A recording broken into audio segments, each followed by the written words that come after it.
Hi and welcome to Whiskey Shared. You're watching my review of Naked Grouse.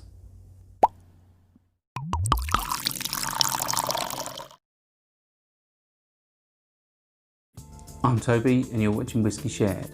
Welcome to my review of Naked Grouse. Naked Grouse is the big brother of Famous Grouse. Famous Grouse is a blended Scotch whisky which comprises of malt and grain whisky. The Naked Grouse is blended malt whisky only. So it contains whiskies from the Edrington Group, which comprises whiskies such as Glenrothes, Highland Park and the Macallan. I'm not sure how much the Macallan ever makes it into this. Maybe it's a teaspoon, maybe it's none at all. But it could mostly be made up of the other two distilleries.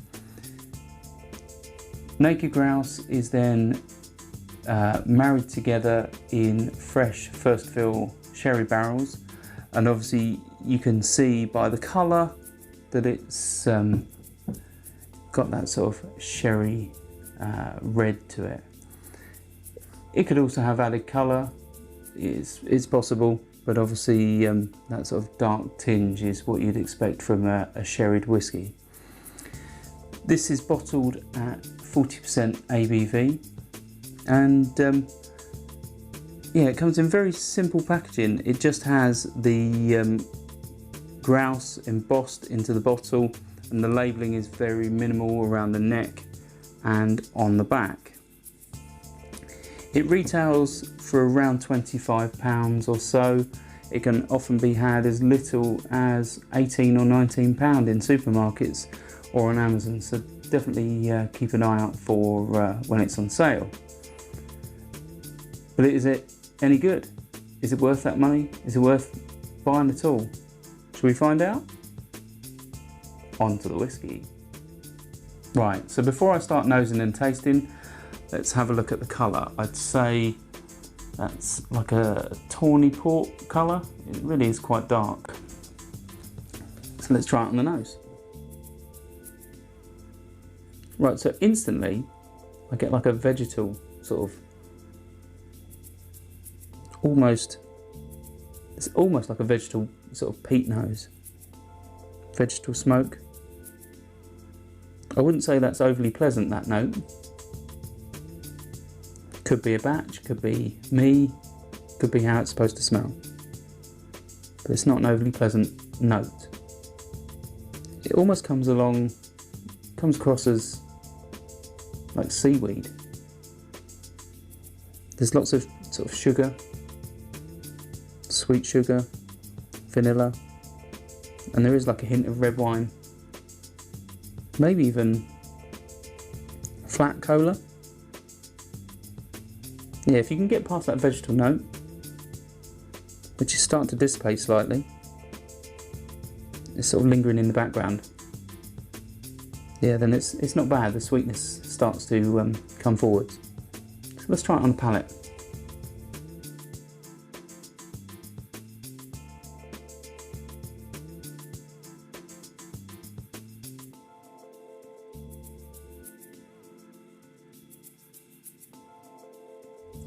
Right, so this is quite sweet. There's several things going on. You're getting sweet, very sugary, like icing sugar. You're also getting that sort of sherry fortified wine flavour, you know, sort of sweet red wine almost. With that, there's a little bit of pepper. Obviously, it's not dominant, the pepper, but it is there. It's almost like a sort of a prickle on the tongue. Let's have another sip.